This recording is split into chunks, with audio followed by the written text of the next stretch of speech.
Hello there, and welcome to Citizen Academy's Expert Knowledge Series. In this series of videos, we will be going over the more advanced topics related to Star Citizen. Now, if you haven't already viewed the 10-part beginner's guide, I would suggest you look at that first if you are not very familiar with Star Citizen to begin with, because that will give you a really strong foundation on what the game is all about. So in this video, we're going to be learning about the economy of Star Citizen. And this is a rather complex subject, and for some of you, maybe a not very exciting subject. I will try to make it as interesting as possible. So let's get started. Now, the economy of Star Citizen is going to attempt to mimic the manner in which a free market economy operates in real life. The general foundation of the economic model will be based upon supply and demand. Also, events that take place in one location of the Star Citizen universe may have a ripple effect across the entire Star Citizen economy. Now, some of these effects might be large. Some of these effects might be really, really tiny. However, most of the events in Star Citizen will have some effect on the economy. But keep in mind that you, as a player, will not be able to have an overwhelmingly drastic effect on the economy based on what you do. In fact, CIG has stated that the more of an impact that you wish to have on the Star Citizen economy, the harder it will be for you to do so. Now, what that implies is that it's going to be somewhat easy to have little tiny effects on the economy, but really difficult to have major effects. For example, you're not going to be able to have a monopoly on a particular product throughout the entire Star Citizen universe. It just won't happen. Now, something that I think is going to be really cool about the economy is that it is not going to be a scripted, static sort of part of the game. It's going to exist as a totally dynamic system. Think of it more as a living, breathing entity within the game. And what's even cooler than that, in my opinion, is that you as a player will be able to own various nodes, factories, storefronts to a limited degree. And don't worry about not knowing what a node is, because I will be explaining that later on. And as I mentioned before, players will not be able to spike the economy to any real degree, and the large number of NPCs in the Star Citizen universe is going to help keep things in check. Because if you've seen any of my other videos, you have learned that NPCs will comprise 90% of all the players in the Star Citizen universe. So the chance of a real player having a dramatic impact is pretty darn small, if non-existent. Now, the gathering of resources in response to demand, that is what gets the ball rolling in the economy of Star Citizen. So let's take a real simple example here. You have a asteroid belt with a host of asteroids floating around in space, which contain various minerals that might be in demand. So you come along in your RSI Orion mining vessel, and you zap a couple of those asteroids, you fill up all your storage containers with raw ore and minerals, and then you go off to find a transport to take those minerals to a nearby planet. And yes, I am aware that the Orion can transport the minerals itself, but let's just say for the sake of this example that for some reason you need to offload your stuff onto a transport and get back to the asteroid belt and mine some more ore. Okay, so you meet up with a Hull series transport and you transfer all your cargo onto that person's ship. And then you go off to find another resource gathering type of a job. Now, speaking of jobs, there are two ways in which you as a player can take on various jobs.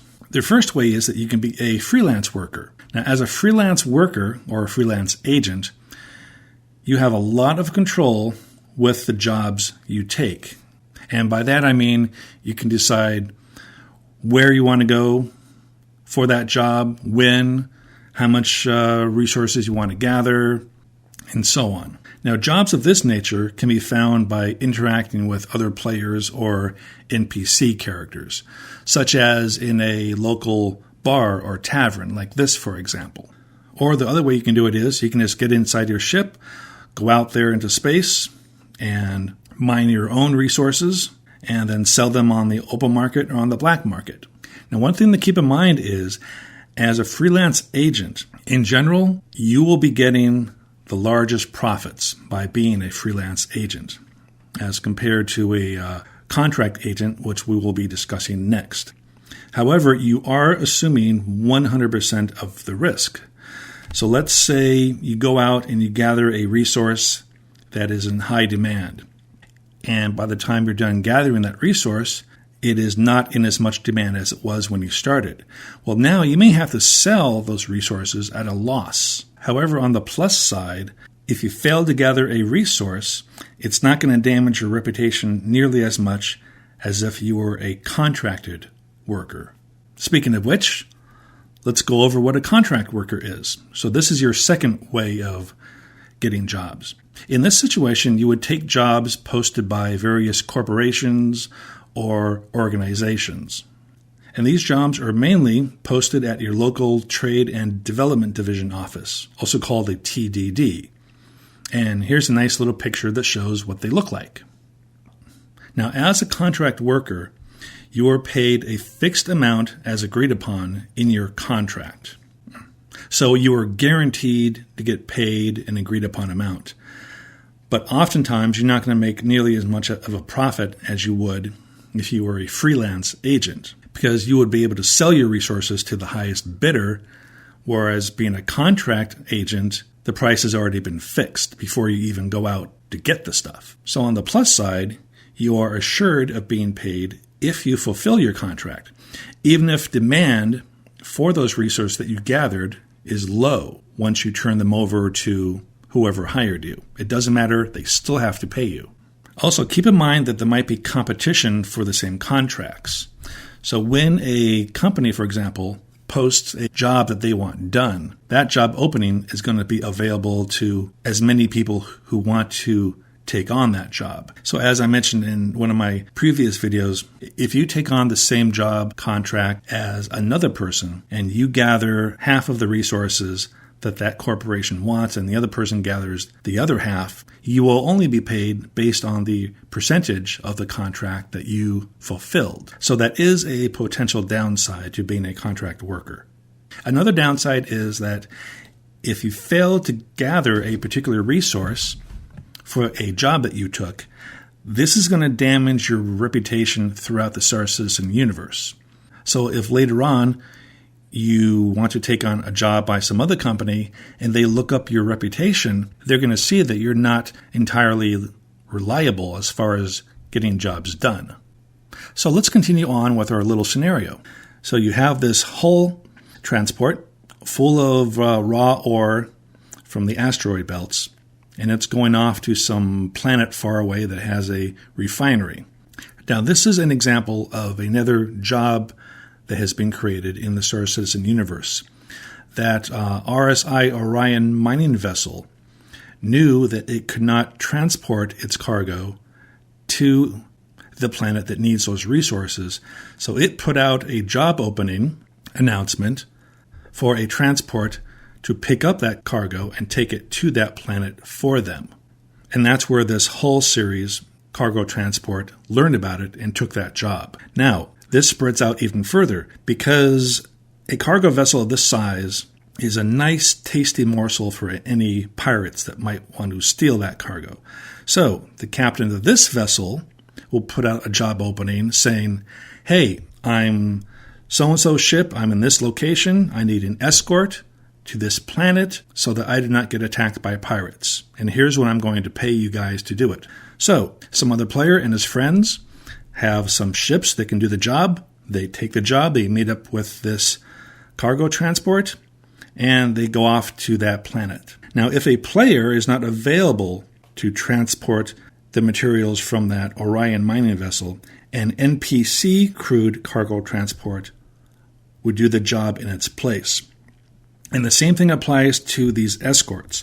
If there are no real players to escort this transport, then an NPC crewed escort will do the same job. And so here we are at the planet that needs those resources, and here's the hull cargo vessel that just arrived nice and safe thanks to the escort, and it transfers its cargo to the surface of the planet. Now that might be another job that is created in the Star Citizen universe. There may be, for example, low orbit transports on the surface of the planet that take the job of transporting the raw goods from the cargo transport back down to the surface. And on the surface of this planet, there is a refinery that can process the raw ore that was brought down from the hull cargo transport. And again, that creates the opportunity for another job. Once the ore is on the planet, how is it going to get to the refinery itself? So that's another job opening. So you can sort of see a trend here. Nearly every action in the Star Citizen universe creates another job opening for somebody to take. So now all that raw ore is on the surface of the planet. It has been delivered to a refinery node, and I will explain what that is later. And this refinery node creates processed resources. Could be anything from like steel or alloys or whatever may be in high demand at that time. Now these processed resources in this scenario are then sent off to a manufacturing node, or what I like to call a factory node. It just sounds nicer that way, I think. Now this factory could be on the same planet. It could be on another planet 15 light years away. All right, that creates another job opening because somehow those processed goods have to get from this planet to that other planet all those light years away, thereby making another job. So one way or another, those processed resources get to the factory node, and you may have processed resources coming in from 3, 4, 5, half a dozen planets going to that one factory. And then at that factory, it produces various components, which are then used to build a finished product, in this case, a spaceship. Okay, so what is a node? The Star Citizen economy is comprised of something called nodes. A node is an object in the game that takes in one or more types of inputs and outputs one or more types of outputs.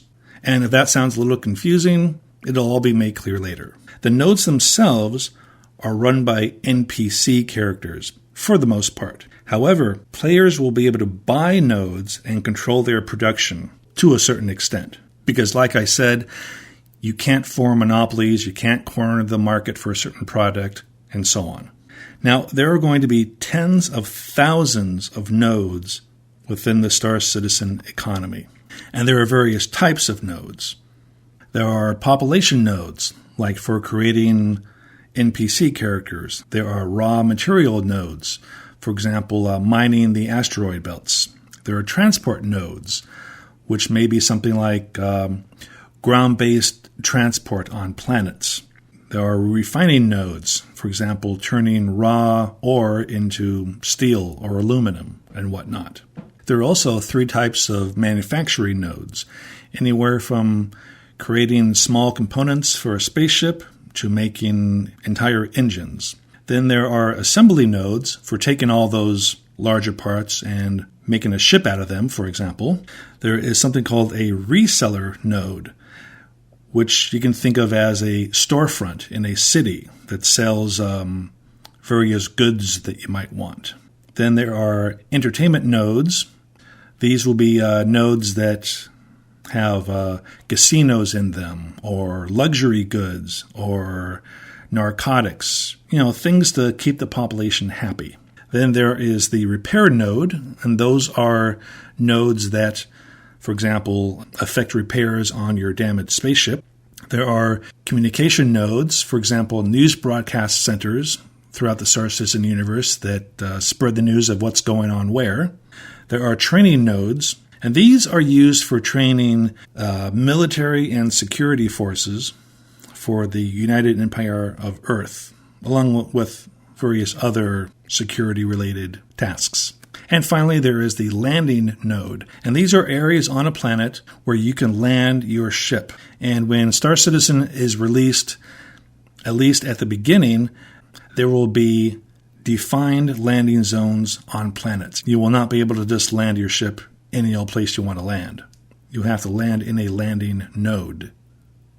Now, these nodes are not just static entities.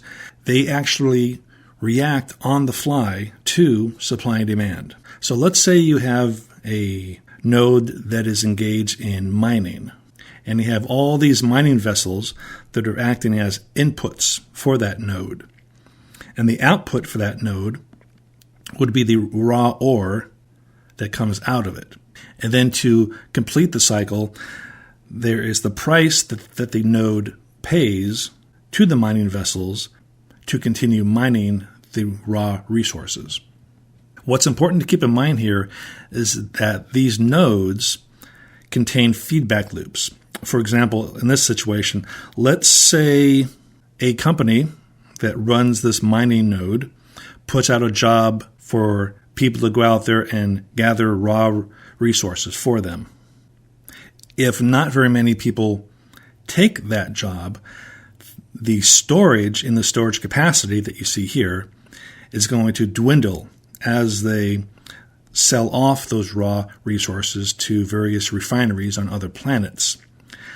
Now, as a result of that, because this is a feedback loop, the node is going to increase the price that it is willing to pay other people to gather that ore.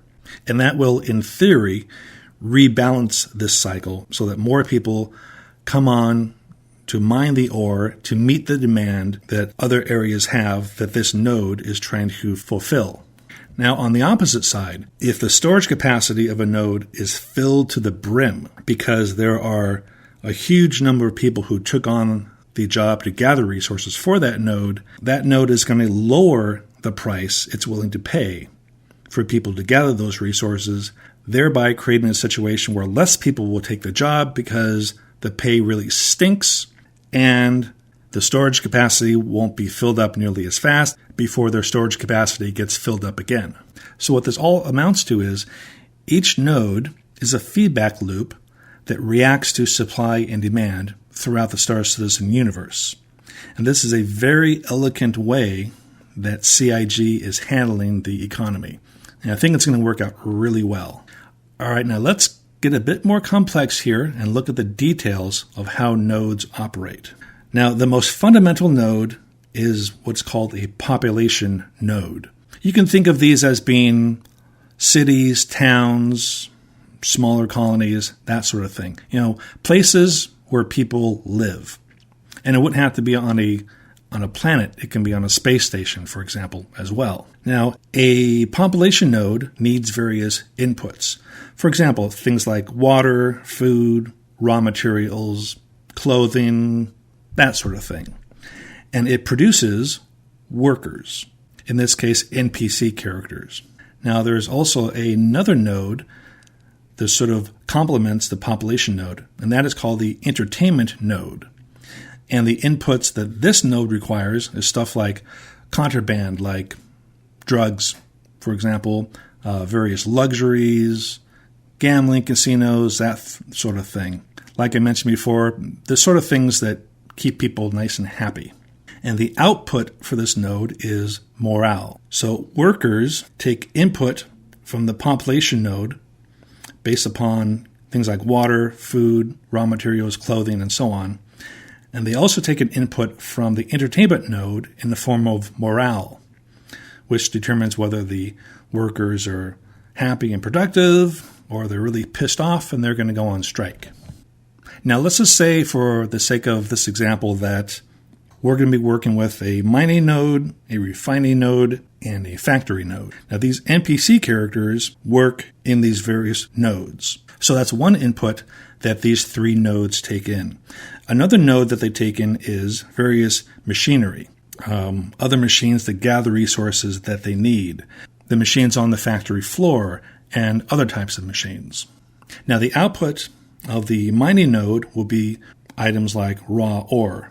And that becomes an input to the refining node, and the refining node has outputs of things like steel, alloys, composites, that sort of thing. And those in turn become inputs to, for example, a factory node, and the factory node has an output, which is the finished product. And again, by finished product, it could be a finished component for a spaceship, like a cockpit or shields or engines, and then those items are sent off perhaps to another planet, to another factory, to be processed and turned into an actual spaceship.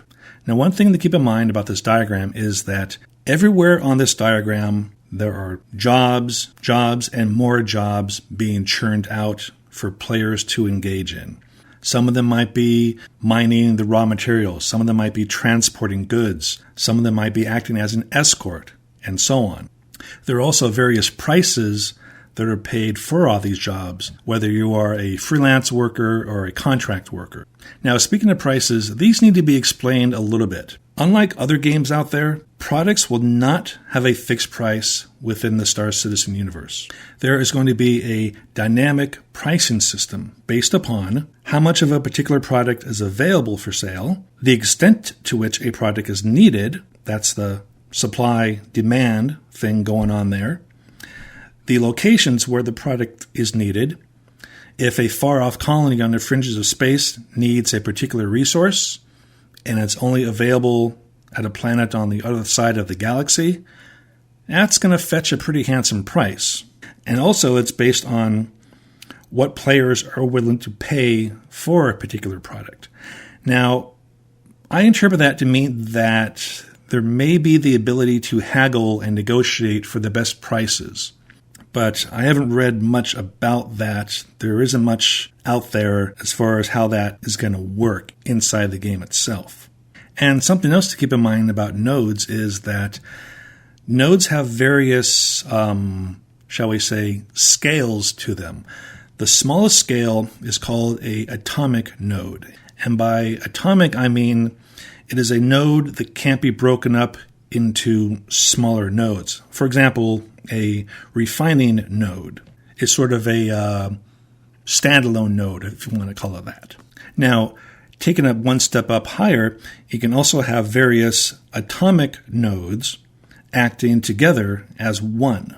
So in this example, you have a population, entertainment, and refining node on a particular planet, which in this case could be seen as a cluster of atomic nodes that are needed to run a refinery. You can also have lots and lots of atomic nodes working together to form an even larger cluster. So, for example, with this larger cluster of nodes, this can be interpreted as a situation where a corporation runs the entire supply side chain of producing a various product.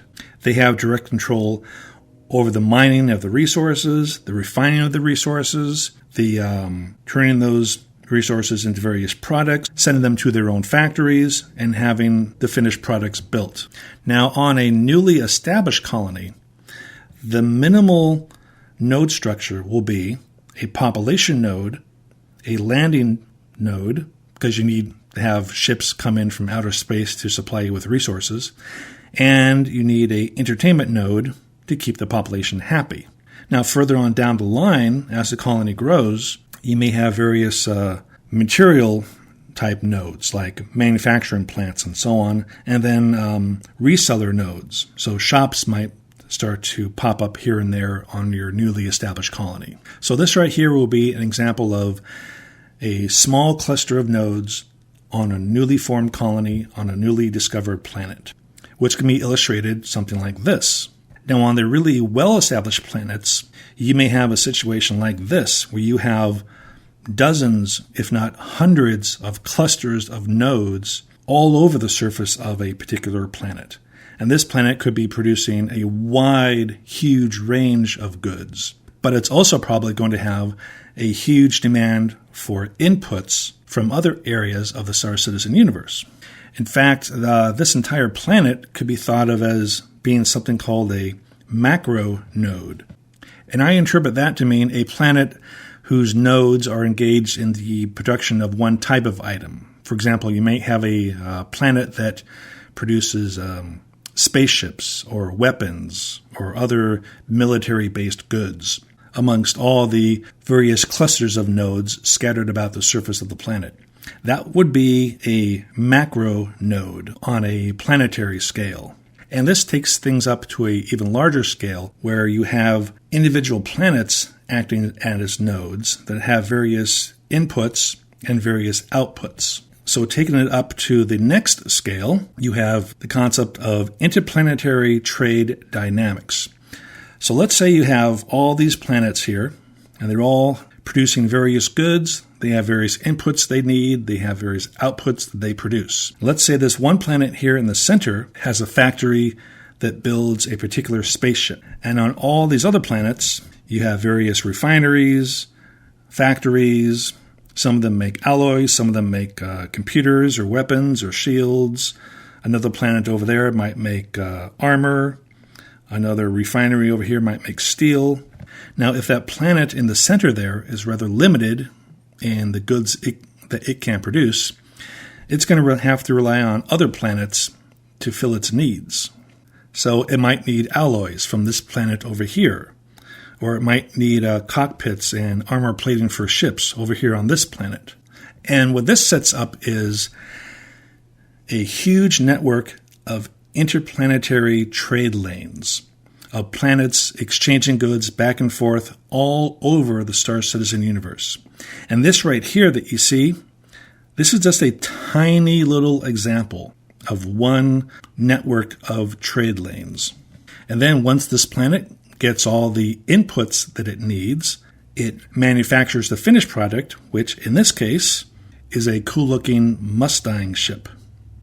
Now what happens if, say, this planet over here that is making cockpits and armor that has a major trading lane to this center planet?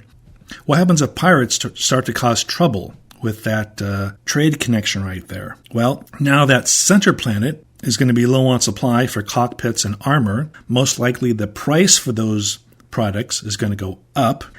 It's going to generate jobs that are broadcast throughout the Star Citizen universe that says, our transports are being attacked by pirates. We need escorts, and we need them fast. So that creates another job opening. Or if that job can't be filled, then this planet is going to have to find a source for cockpits and armor from another planet, which may open up another trade lane, which will open up more jobs for other people to ferry goods from some other planet to this one. So you can see, like I said before, nearly everything that happens has ripple effects throughout the Star Citizen universe, and nearly everything that happens creates job opportunities. And we can take this trade lane scenario up to the next scale, where you have huge clusters of planetary trade lanes. So you have one cluster over here, you have a few more over there, 2 or 3 over in this region of space, and so on. And then each of those clusters may have even larger trade lanes linking all of them together.